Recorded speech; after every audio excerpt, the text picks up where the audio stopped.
What your mother and I must know is, does this episode of the Diabolical Podcast feature spoilers for Black Christmas from 1974?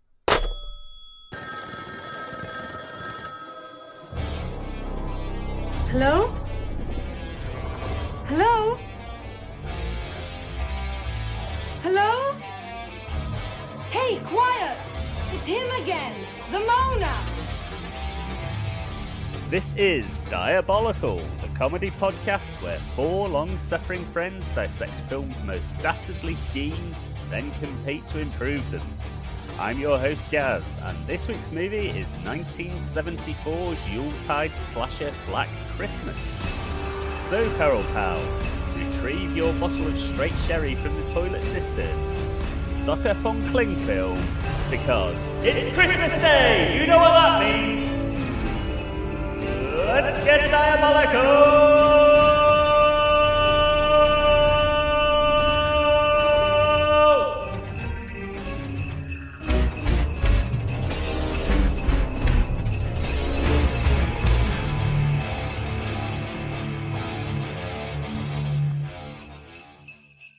Hello, and welcome to this week's pod, wherein my three friends and I comprise the panel of Peril, who will compete to see who can improve the villainous pun of the week the best, to earn points for the leaderboard in the show's competitive round. But first, if you could introduce yourselves and tell me what your favourite screen portrayal of Father Christmas is. And we'll begin with... We know never to do this, but I'm going to do it. We'll begin with the Cinemaster. Oh, what have you done? What have you done? What hast thou don'st? Well, it's fine. I have my answer queued up and ready to go. Hello. Just need to open my notebook. No, I don't. Stop interrupting him now. Yeah. You're actually by mocking me, you've prolonged this section longer than it would if I was looking in my notebook. Oh, the irony! Hoist by my own petard. Hello, it's me, the Cinemaster. Hope you're having a wonderful Christmas time. And my favourite portrayal of Father Christmas is Jim Broadbent from the movie Get Santa, which is a really, really fun movie. If you haven't seen it, it's got a good few stars in it. It's got Rafe Spall, Jodie Whittaker. Rafe Spall? Is that a person? Do you mean Timothy Spall? No, Rafe Spall is his son. From Hot Fuzz. Ah. And Shaun of the Dead. And Jurassic Park, Fallen Kingdom. Yeah. Yeah, he's been in loads of stuff. But yeah, it's a really fun Christmas film, and every Christmas comes around, we track it down and watch it again as a family. So yeah, well worth a go. Good stuff. We'll have to check that one out. Let's next hear from Ben. Hi, Ben here. I don't really care what kind of Christmas you're having. My favourite Santa Claus is played by David Huddleston, who would go on to play the Big Lebowski. And he played Santa in Santa Claus the movie with Dudley Moore. Of course. So he did. That was on every single Christmas in my house. I remember you being obsessed with that. Yeah. It was big for my brother and sister, but I don't think I've ever actually seen it the whole way through. Oh, it's great. Isn't John Lithgow in it? Yeah, oh yeah. John Lithgow's the bad guy. BZ, and he BZ Toys. Yeah, exactly. Craig here. My favourite big screen portrayal of Father Christmas is Ed Asner in Elf, which is a perennial favourite of ours. Yeah. He's a gruff, funny little Santa. You'll know him as the old man from Up. Oh, yeah. Ah, yes. Of course. Ah. Lovely old Ed Asner. And my favourite screen portrayal of Father Christmas is Reece Shearsmith as Papa Lazarou as Father Christmas in the League Christmas special, where he terrorises Bernice, the vicar, and murders her parents at Christmas and then comes back for her when she's an adult. Wholesome stuff. Very nice.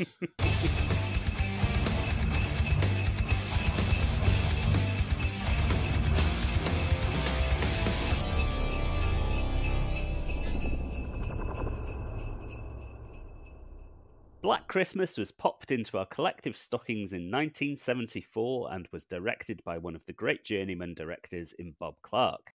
Some other films of his you may have heard of: Murder by Decree, Porky's, Porky's 2, and the decidedly more wholesome holiday serving of A Christmas Story.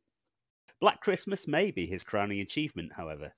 Starring Superman's Margot Kidder, 2001's Keir Delay, Nightmare on Elm Street's John Saxon, and It's Olivia Hussey, the film tells the tale of a college sorority house terrorised by a largely unseen male assailant who calls himself Billy. Lurking in the house attic, Billy peppers the girls with obscene phone calls before pouncing on anyone who ventures close enough. Genuinely disturbing at various times, Black Christmas has several standout sequences, memorable performances and characters, and a brilliantly nerve-jangling score, with a real doozy of an ending. Initially a flop upon release in 1974 due to the high-caliber competition of The Godfather Part 2 and The Man with the Golden Gun, the film would be re-released in 1975, proving more successful, and seeing it become the third highest-grossing Canadian film to that date. But what did the panel think of this one? And let's begin with Ben. Well, this was my first watch, and I went into it only knowing that it was a horror movie. And what a horror movie it was. I think it was a masterclass in theatre of the mind. And it was obviously a huge influence on John Carpenter and the Halloween series. And I think I got a lot more out of it having watched Psycho and Halloween for the podcast, because I could kind of see this film's place in the evolution of the slasher film, which was really quite fun. I think the performance was strong, as you say. The story is full of twists and turns, and the open ending is mwah. That's a chef's kiss, by the way. So overall, I give it, if you're looking to sprinkle some terror in your eggnog, then Black Christmas has you covered. And as this week is a special week, that's out of 12, to represent the 12 days of suffering that Jesus endured for our sins in order to invent Christmas. Thanks, Jesus. Cheers, Jesus. Cheers, Jesus. Here's to you. Here's salt in your eye. And next, let's hear from the Cinemaster, please. Yeah, I enjoyed it as well for much the same reasons as Ben, with all the foreshadowing of the highly superior Halloween, really. It's got all the elements there. Like you say, truly is some horrible, creepy, with the phone calls are the worst, aren't they? Yeah. The worst, as in the best bits. And it genuinely makes you feel uncomfortable. And I mean, I've watched a lot of horror films in my time, and that is just, it's up there. This is the first time I watched a movie as well, so it'll stay in my mind. When anybody says Black Christmas from now on, I'll be like, oh, it's got those horrible phone calls in it, isn't it? But it's a bit tongue-in-cheek at some points, isn't it? You don't know whether it's being deliberately tongue-in-cheek or whether it's just like a bit corny acting and stuff, but it still does the job either way, I think, anyway. And I really enjoyed, the landlady, Mrs. Mack, yeah, and her secretive drinking, and why is she hiding the drinking and stuff like that? And I just and hiding the booze and toilet cistern and inside a book. All the classics. Yeah, it's great. And then I kind of enjoyed as well the setup for most of the deaths as well. You can see him coming a mile off, but I also like the way it immediately shines a light on the weirdo with the suspect.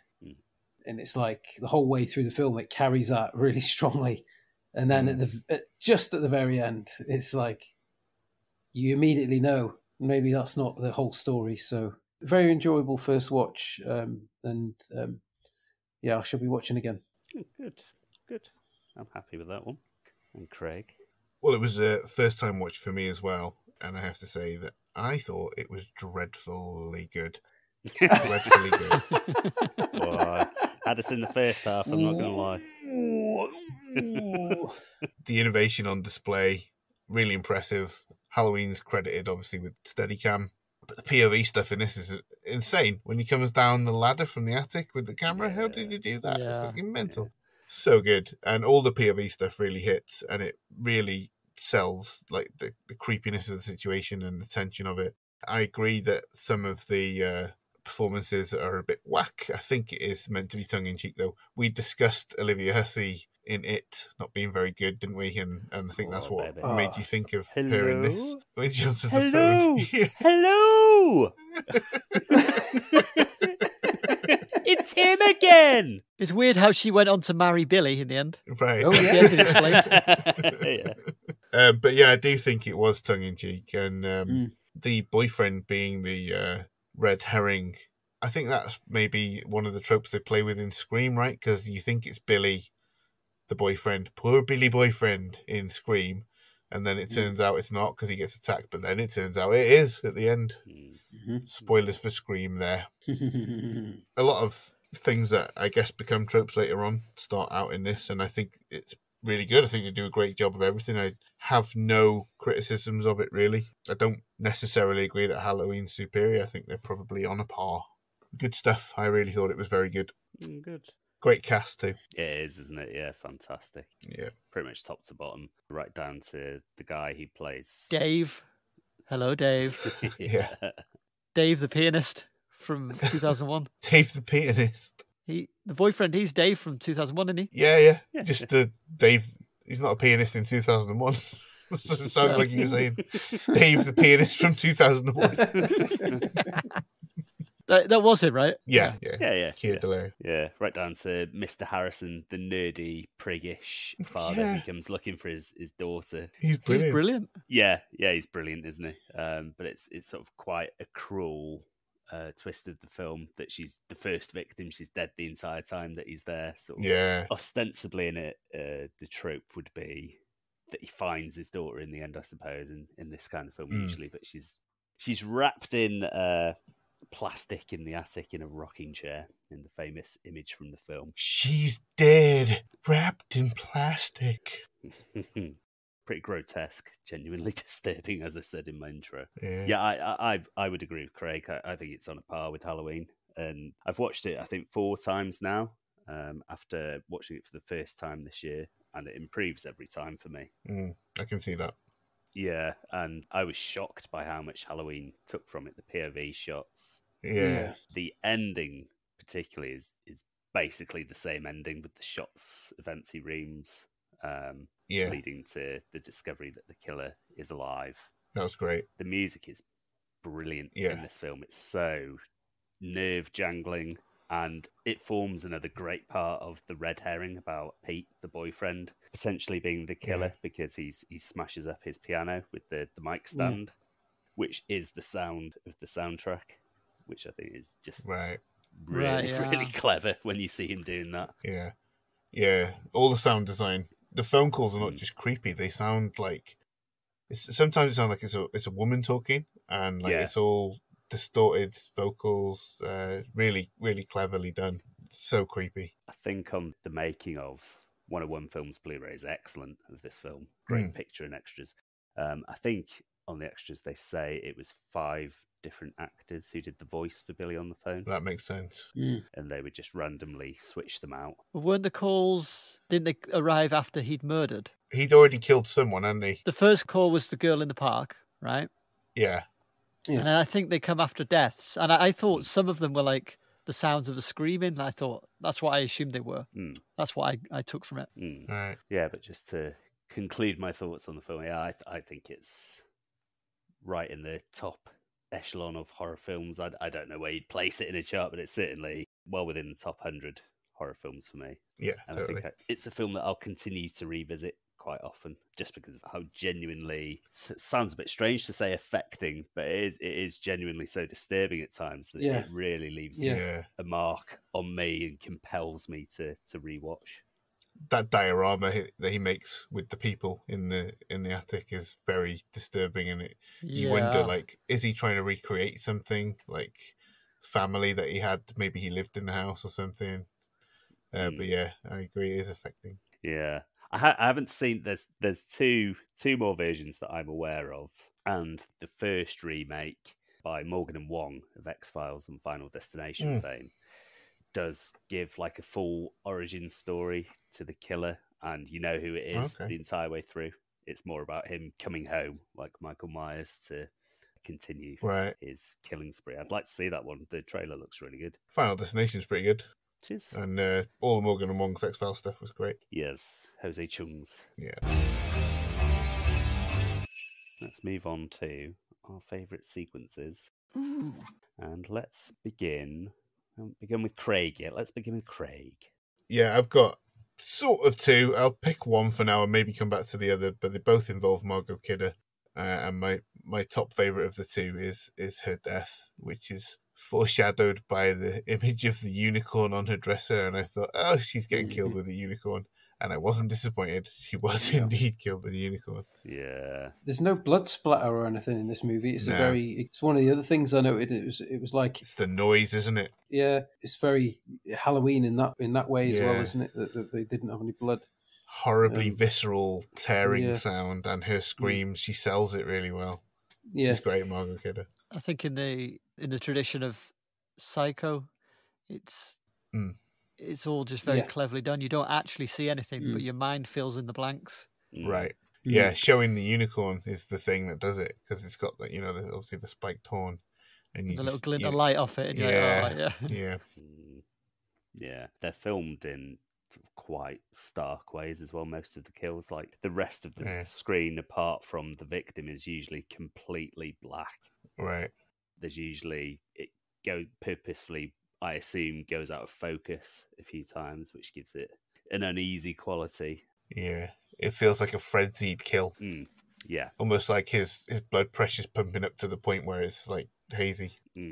Yeah, that's a good call. And yeah, like you're saying, the sound design on everything is just, I keep on using the word, but it's very disturbing in the best possible kind of way for this sort of film.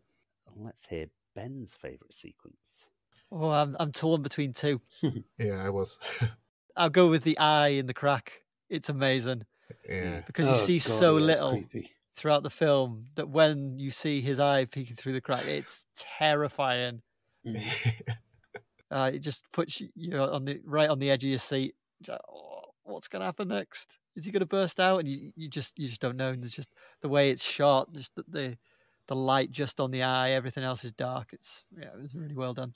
Yeah, like you say, you see so little, but what you do see is it's so scary. He looks absolutely insane. Yeah, just that shot of his eye. There's a bit of red around it. It's just it's really scary. And it's me, Billy, and it's like, get away from me. And Cinemaster, what was your favourite sequence? It was the bit right at the end where they figure out the calls coming from the same house, and the police are going, like, we'll get over there right now, and they're just like driving along.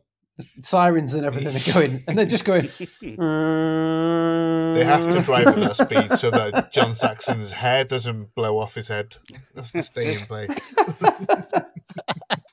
And I just thought it's quite ironic, really. They were driving at the same kind of speed and urgency that the police would drive at today for a harassed woman as well. So satire.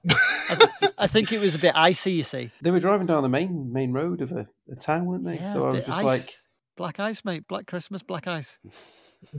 I thought it was a bit of how police actually act. So, harassed woman, yeah. You're probably just imagining things, love, or something. We'll be over in a bit. We're just going to stop for a pizza, and then we'll be right. Oh, she's dead. Oh, bollocks. Donuts, surely, not pizza. In America. Sorry, yeah. I apologise to cops out there, yeah. I don't know, it would be KFC in the UK, wouldn't it, probably? Or a Greg's sausage roll. That's your British donut, isn't it? Greg's I'm starving for one. Come on, don't talk about that. My favourite sequence. What was your favourite, Gaz? Well, I'm going to tell you if you blimmin' listen. My favourite sequence is Mrs. Mack's murder scene where she's looking for the cat. And she climbs up the ladder to the attic and pushes through the hatch, and then it shows you the hook before she sees it, and you're just like, oh, here we go. That was the other one that I had on my list. The two I was torn between with the eye and the hook. Yeah, it's brilliant. Yeah. It's good. Yeah, just the pair of hands holding the hook. And I was kind of imagining him like swinging across like a zip line that the kids go on. Yeah. And just wanging it into her face. And then you just see her legs hanging down from the attic, and he winches her up.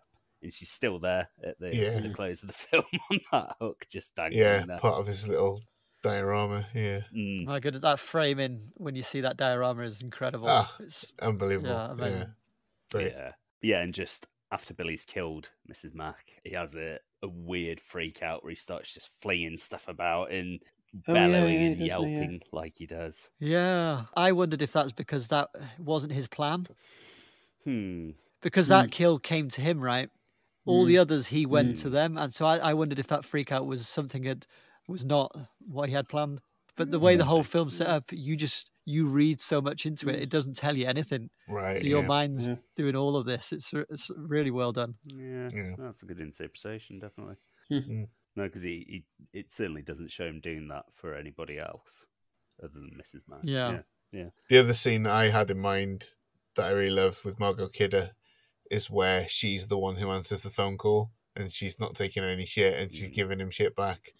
And she does a thing that's very the antithesis of Lois Lane, and she correctly spells fellatio, which Lois Lane could never do. Chief, how many L's in fellatio?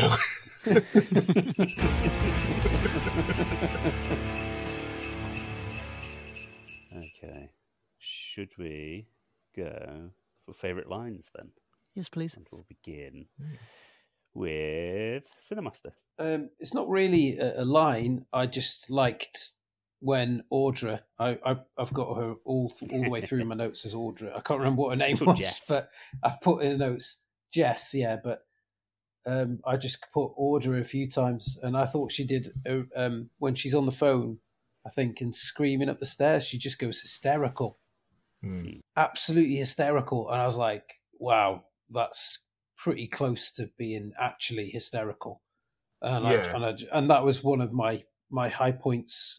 She used up all of her acting in that scene, and that's why she didn't have any left to do it.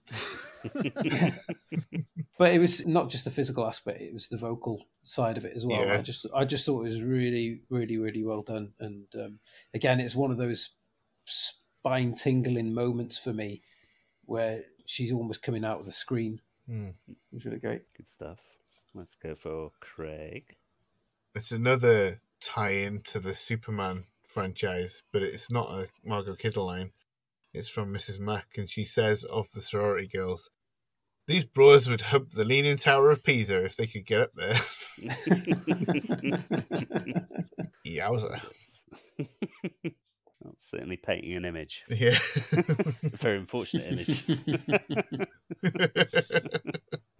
Ben? Well, we mentioned my top one earlier. It was hello, hello, hello. But the next one I also like was also from Mrs. Mac. It's when the cab's waiting outside and she hears the cat. So it's just before she sees her end, and she goes, "God damn it, Claude, you little prick." Yeah, Mr. Harrison's there. Looking on disapprovingly with his frizzy bald head and moustache. You feel so sorry for that guy. He's great. Yeah. They don't find Claire, do they? No. No, she's still in the attic. But they just know that she's dead. Yeah. And he's just like passed out in a chair and they have to lift him out. It's sad, but it's also very, very funny. Yeah. I don't think I've actually got any others apart from the hello. But you did a very good impression, I must say, as well. Yeah. If you could close your eyes, you'd think it was her. Hello? Hello? Hello? It's him again. I had no idea what accent she had at that point. I was like, what? Once she spoke later, I worked out. Mid-Atlantic accent, hasn't she? Yeah. Strange, yeah. It's like somebody who can't quite decide what she wants to be, whether she wants to be American or English. Is she in one of the Romeo and Juliets? Don't know. Sounds plausible. Playing Mercutio. Yeah, no, she is, yeah. Playing Juliet. She played Juliet when she was 15 years old in the Zeffirelli one, which we watched in school. Very nice indeed. Well, anything else to add, or shall we move on? Move on, baby. Let's get this one bagged and tagged. I'll just actually mention, before we do move on, the final sequence. How it plays out is pretty crazy. Jess is the sole survivor of the sorority house, and she's sort of passed out in shock from everything that's happened. And so the police just decide to put her in bed and leave her alone, completely on her own in this house where loads of people have been murdered, and just fuck off. unknown to them that there's bodies in the attic, but still, it is pretty crazy to do that. Yeah, they don't know he's still in the house, right? They think they've got the murderer, and Yeah. there is one officer standing outside on guard, so they think it's safe. Yeah. They don't know anyone's left in the house, right? Yeah, that's It true. still feels a bit mad to me to not call her parents or put her in hospital for an overnight observation. Yeah. I think it's extremely negligent, to say the least. Yeah. But that's the police for you. You think there'll be an inquiry afterwards? I don't know. Well, the casual nature in which they drove across town to it, and then the obviously leaving her in that state afterwards, and who knows what's going to happen to her. And there'll probably likely at least be a complaint to the independent ombudsman, I guess. So.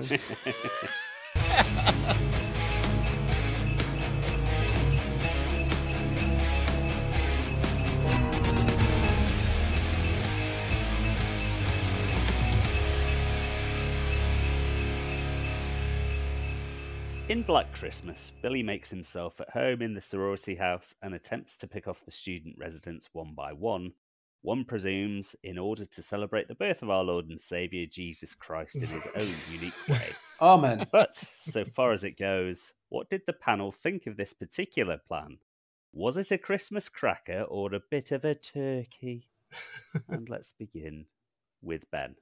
There's an argument to say he didn't have much of a plan. He was, he was probably just acting on kind of instinct and whatever his troubled mind was telling him to do. But as I mentioned earlier, I do think that the freak out was because he hadn't planned to kill the old lady, or it was not done on his terms, and so he reacted that way. So I don't know. It's a tricky one. I think he did well getting into the house. He seemed to get in quite easily. He snuck around well, didn't get caught. He only showed himself when he wanted to be seen. And so for that, I'm going to give him a sneaky florets of broccoli. Mm-hmm. Okay. Let's hear what Craig has to say. Yeah, I don't think he's much of a planner per se. I think he's an opportunist, but I think he's a very effective opportunist and he rolls with the situation well. So that in itself is quite good planning, but, ad hoc planning. He's planning on his feet. So, yeah, I think he does pretty well.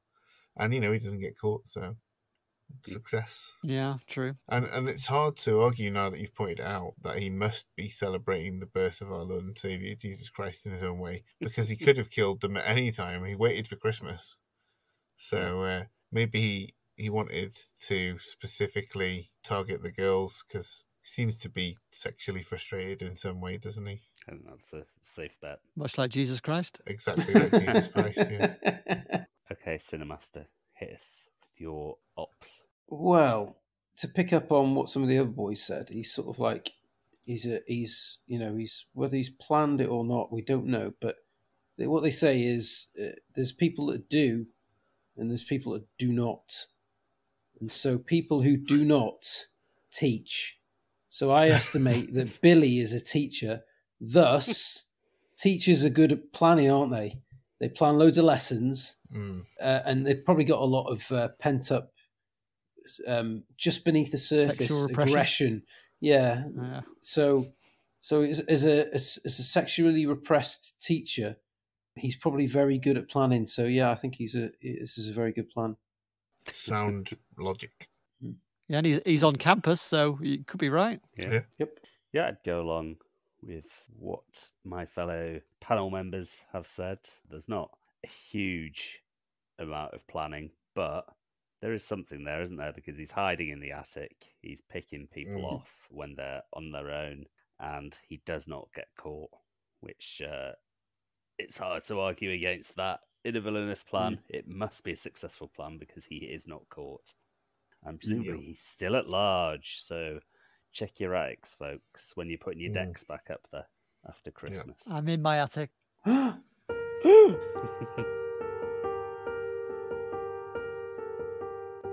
Before we go any further, thank you very much for listening and having us in your home on this most holy of days.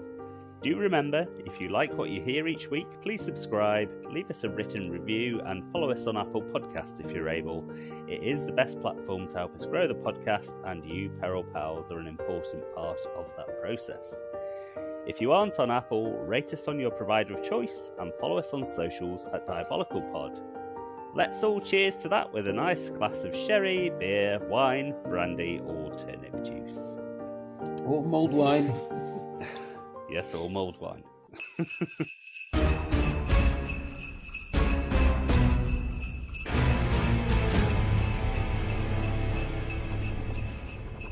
And now we come to the part of the show where the panel of peril compete for precious peril points on the perilous leaderboard. Each member gets 1 vote, which will equal 1 point on the board. But do remember that you cannot vote for yourself, you cranberry saucy babies. Our task this week is to claim a sorority house as your own and host a festive party in any way you see fit. So, let's do this! And we'll begin with Craig.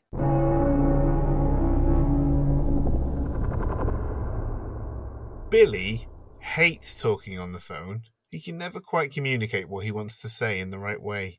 It makes him feel awkward, and he starts to act silly. He really wants to lick some piggy pussy. So he does the only sane thing, and decides to have a crack at joining the sorority. He heads to the local fancy dress store to buy a cheerleader outfit. He wants the other sisters to know he's a good time Sally. He doesn't want to look like he's wearing a disguise, so he forgoes the wig and just puts some clips in his hair.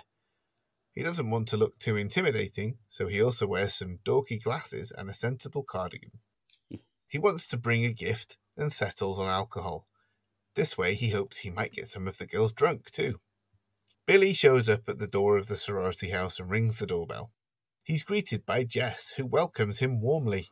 She takes the bottle of pure alcohol from his right hand and places it on a nearby table before bursting into laughter at what he has in his left hand, a can of wood polish.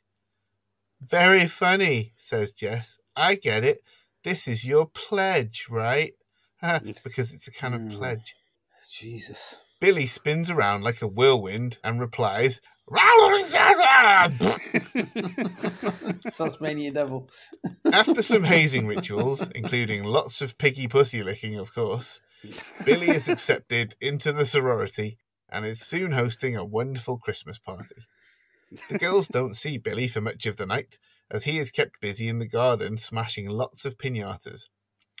Once things start to wind down and many of the girls retire to bed, Billy gleefully turns the alcohol into a Molotov cocktail that he smashes near the front door, before stalking the bedrooms to kill all the remaining sisters one by one, strangling Jess with Christmas lights, stabbing Barb with the star from the top of the tree, choking Clare with twiglets, and doing an American History X head stomp on Phil with her jaw hinged over a Toblerone.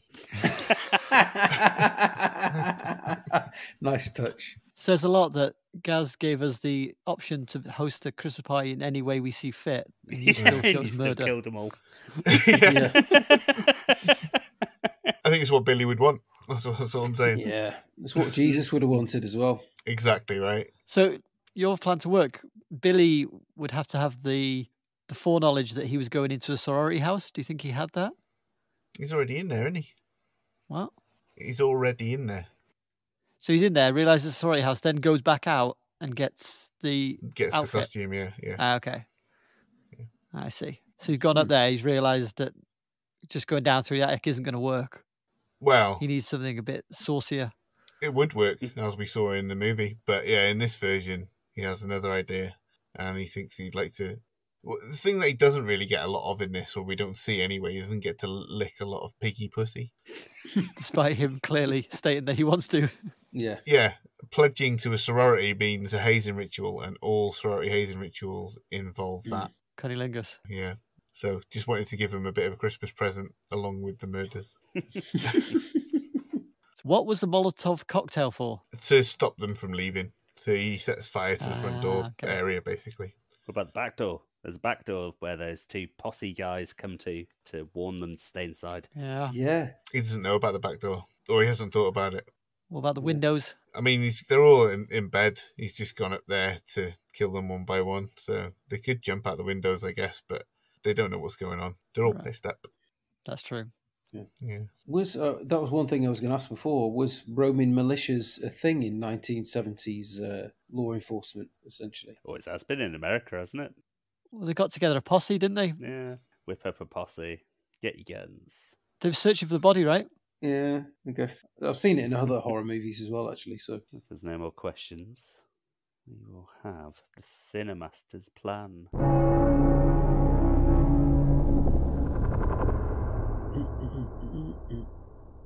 right, here we go. Old Piggy Boy is a little upset. He never went to university, and his high school sweetheart, Rose, has left him to go to Kenya with the bloke from Allied Carpets. Piggy Boy sets up his sorority in the only way he knows how, by cross-dressing and pretending he's somebody else. Setting up his house using the name Mrs. P. Voorhees, which he picked at random from a phone book, he advertises the new house in the local paper, promising fresh homemade pancakes on demand each morning. Laundry and linen are included in the rent. When the prospective housemates visit for their first guided tour of the property, Mrs. V, as she says she'd like to be called, regales the young ladies with stories of her youth and the numerous encounters she shared with many young GIs that were heading off to the war when she was in her early 20s.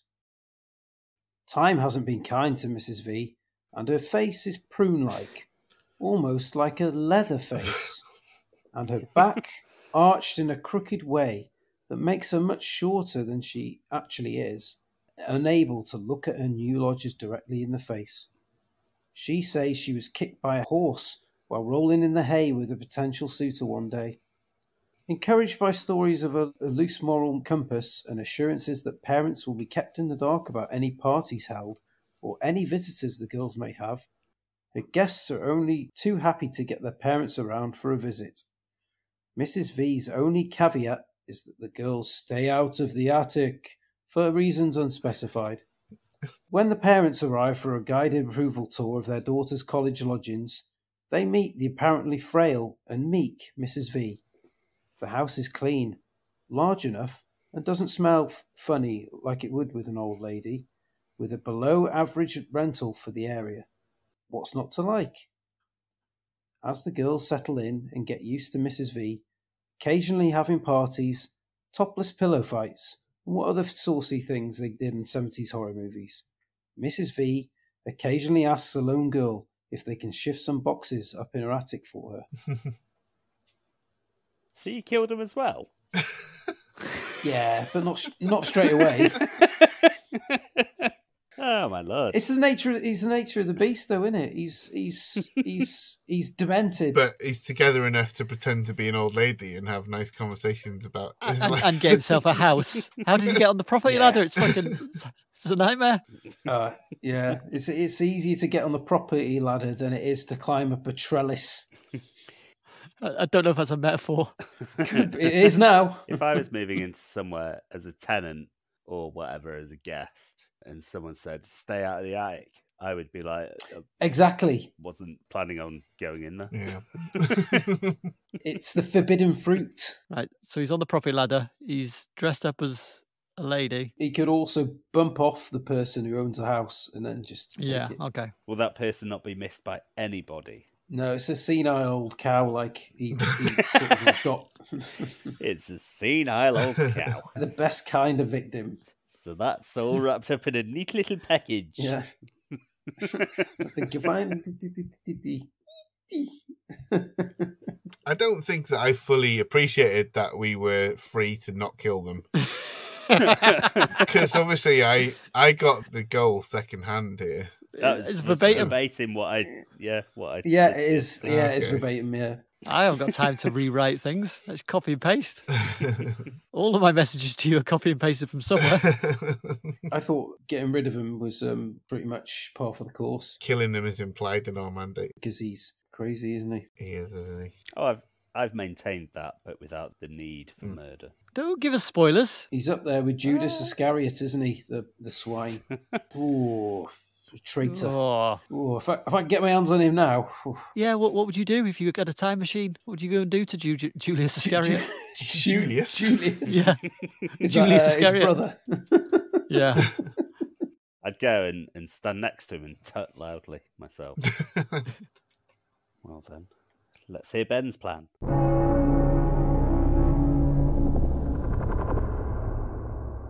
Billy has it all.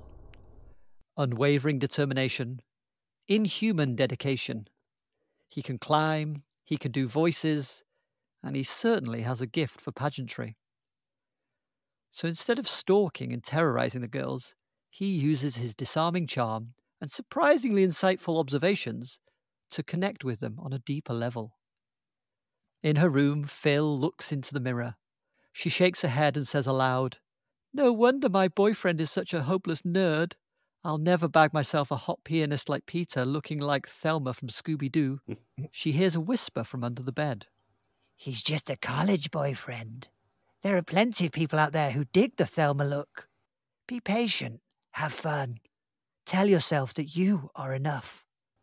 She nearly screams out, but realizes that actually it makes good sense. Feeling more confident, she picks the lint from her orange roll-neck sweater and heads downstairs to the party. Next, Billy overhears Barb getting shit-canned by her mum, and through a crack in an ajar cupboard door, offers the following advice. "Rejection only hurts if you let it. If your mother can't see what a beautiful, intelligent woman you've become, then she doesn't deserve a daughter like you. The girls in the house are your real family, not that insecure, man-pleasing witch. Go be with them." That was just what she needed to hear. Spirits buoyed, Barb skips back to the party and lights up 2 cigarettes. Over the course of the night, Billy helps all of the girls in one way or another, becoming their confidant, their therapist, and their spiritual guide, helping them navigate the complexities of relationships, schoolwork, and personal struggles. At the party, the girls, free of anxiety and fear, call out for the mysterious Billy to join them. With a little coaxing, he emerges from the shadows, and he turns out to be quite a looker, like an alert Neil Diamond. The girls thank him for his guidance and promise to shed their inhibitions and embrace their individuality as long as he stays with them forever. Perhaps in the attic, they suggest. Billy gracefully agrees. The ensuing party is a riot of laughter, music, and shared experiences. The girls, dressed in their most festive attire, dance the night away, their spirits lifted by Billy's infectious enthusiasm. As the night draws to a close, the girls gather around Billy, their faces glowing with gratitude and affection. They thank him for his wisdom and belief in their potential and ask how they can ever repay him, to which he responds by simply walking over to the record player, putting on his favourite song and shouting, "Chase me, chase me, chase me, chase me, ooh, chase me!"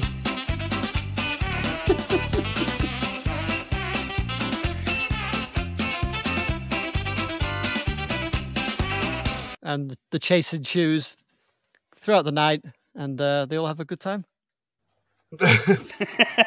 So it ends in a Benny Hill style chase around the house. Like a Stewie Griffin sexy party. No questions? Gaz, go ahead. So you think the guy who says, "I'll stick my tongue in your pretty pussy," he can also become an agony aunt and very eloquently talk through their issues? He's very insightful. Okay. So he sees, he sees the girls' problems and he's able to exploit them. So what he does is just take that insight and just reframe it slightly.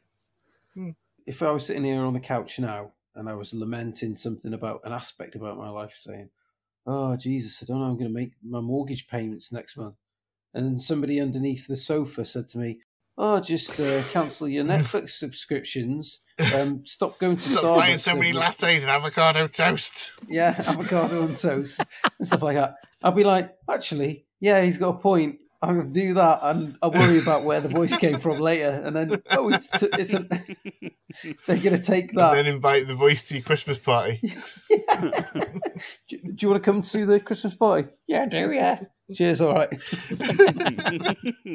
You don't see a problem with that, no? I don't see any problems with that. Okay. And you're basically shoehorning that song in. Yeah. I started with the song and worked backwards. Why did they invite him to live specifically in the creepy attic with the rocking horse and the empty birdcage and stuff? Because all the other rooms were full. They wanted him to stay, but there was no rooms available because the girls fill them all. So they thought they'd do it up nicely for him. Oh, they did it up. Oh, I missed that.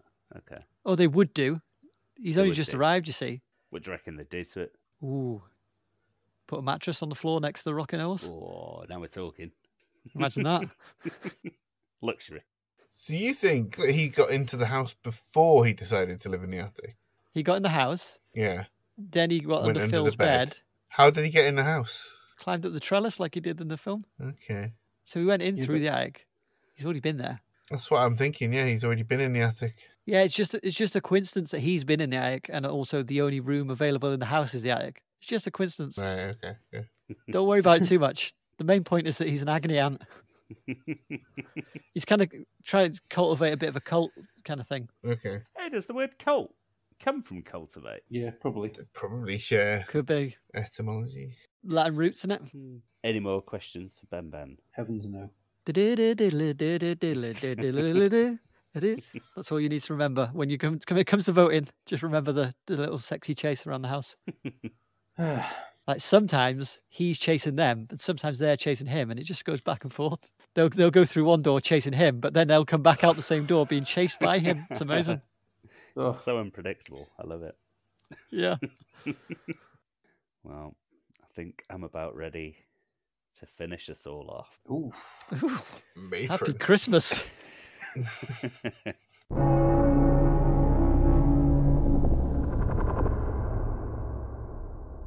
I am an absolute wacko. When people called the popular paedophile Michael Jackson Wacko Jacko in the 90s, I think to myself, you think this guy's a wacko? Wait until you get a load of me 20 years ago.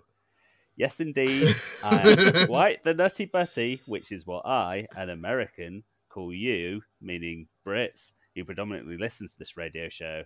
A nutty butty is what you would call a cornetto. I think, anyway. Or maybe that's just a symptom of my wacko nature. For, as stated before, there be none more wacko than I. If you could see this document, you would surely note that I have spelled the word wacko as W-A-C-K-O sometimes, and W-H-A-C-K-O at others. Mad. As for the sorority house and how I would claim it, now I might be an absolute wacko, but I'm not a complete Burke. All that I would do is fabricate some party invites to a very alluring Xmas party at another sorority house in order to get the girls out of their own dorm. Then I would simply move in, change the locks, and claim squatters' rights. It's just common sense, yeah? Then I would host a Christmas party by settling down with a teddy bear that has genuine human eyes and my dog that has genuine human eyes and pulling my plonker with wild abandon. As the old saying goes, better to come a shitload than shit a cum load. So you've got an insight into how you'd like to spend your Christmas.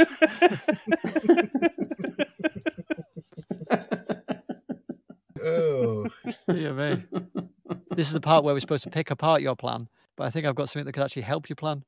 Doesn't even need to do the invites because they go to a Christmas party the next day anyway. Just wait.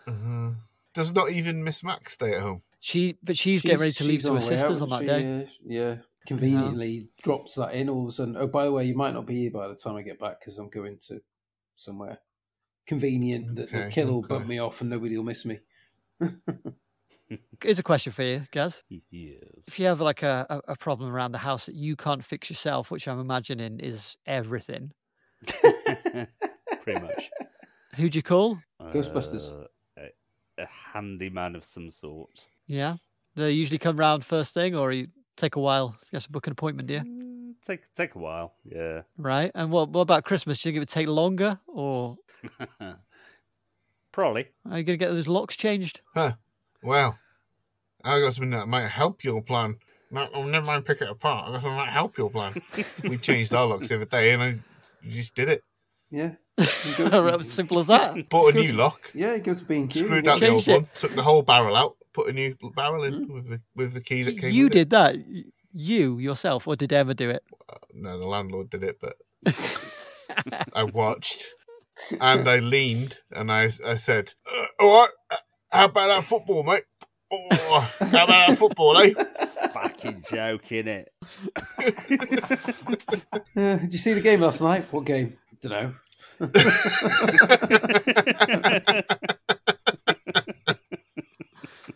Well, look, there must be like a guy on campus who does these things for That's true. for the campus, and I reckon you could get him at quite short notice. Okay. He's held it together, twitching and like doing stabbing motions toward him. He's looked just about sane enough for him to go, yeah, right, yeah, I'll change your lock. So I'll walk over now because I live 20 feet away, let's say. That's handy. And it's really easy for me, and my schedule isn't full, so I can do it right now. And I actually happen to love changing locks, so it's win-win. It's my hobby as well as my profession. Do we think staring into the human eyes of a dog and pulling your own plonker will fill the void of wanting to lick piggy pussy that you have on your mind all the time?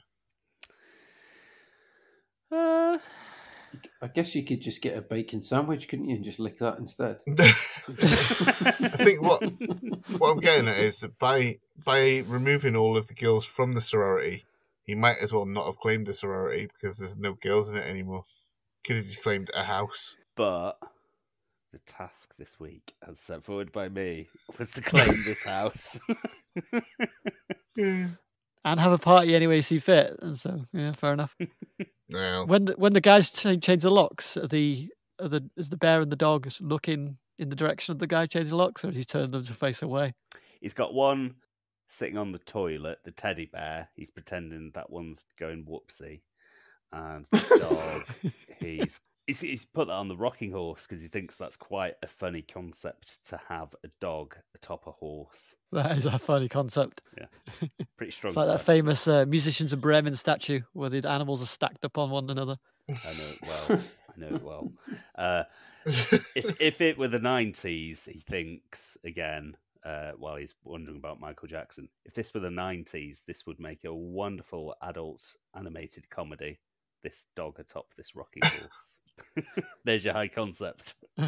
Boom. Okay then. Those plans, if I'm not mistaken, were tit-vibratingly diabolical. We had Craig's plan, wherein Billy dressed up in a cardigan, put his hair in clips, wore glasses, and wangled his way into the party before firebombing the entrance and picking off the ladies one by one as they slept upstairs following the party. The Cinemaster's plan, whereby Billy became a landlord disguised as a Mrs. P. Voorhees, and then also killed all of the girls once they were in his/her house. Ben's plan, where Billy becomes an agony aunt, and my plan, whereby he shuffles the ladies out and claims squatters' rights. But there can only be many, many people who get points on the board. And with that, if we could all cast our votes in the manner of launching a large hook at someone's face, which leaves them hanging from an attic-style hatch. Mm-hmm. Let's hear from Ben. Well, there were two plans with cross-dressing protagonist, antagonist. So I've ignored them and gone for Gaz. And I've drawn a dog with human eyes. Let's hear from Craig. Well, there were two plans with cross-dressing, and so I, of course, favoured the other one, which had it. And here's a festive Cinemasters with a little star and a tree. And Cinemaster. And to complete the Dutch rudder, I have gone for Craig. And I have voted for Ben, as he was the person who followed the brief. Is that a circle jerk complete? Yeah. Yeah, isn't it? Another circle jerk. Brief? I don't think that we didn't follow the brief. Come on. I I didn't say that you had to kill him. You didn't say that we couldn't kill him. No, but I think That's true. by not saying that you had to kill him, I think that it's implicit to not kill them. You have to agree to disagree. We're going to have to disagree to agree. So there. Yeah, we all got 1 point each. A nice little Christmas present there. Yeah, I think that's really good. We did. And with that, the scores now stand at, in joint first place with 20 points apiece, are Craig and myself. Ooh. In second place with 18 points is the Cinemaster. Scorching up the leaderboard, but still at the rear with 14 points is Ben. He can't win now. He cannot win. He cannot win. Snarf, snarf, snarf. And that will do us for another dose of the truly diabolic, but we shall return for episode 79 on New Year's Day in 7 days' time. Craig will be sitting in the hot seat with his choice of film, which is... Woman! Whoa, man! It's Sorry Married an Ex-Murderer. Whoa, I'm so excited. I haven't seen it for a long time. We're rewatching it. Yeah, extremely long time. Yeah. I think I've seen it once. What this podcast needs is a huge, oversized footprint of Atlantic. Join us under the mistletoe next week as we discuss Mike Myers' classic So I Married an Axe Murderer, and have a nice belated smooch under the mistletoe. No, I just said that. Fuck. Ignore that.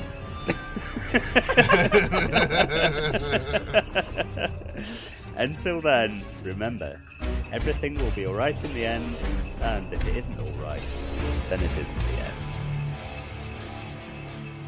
Happy Christmas! Happy Happy Christmas! Christmas! Happy Christmas!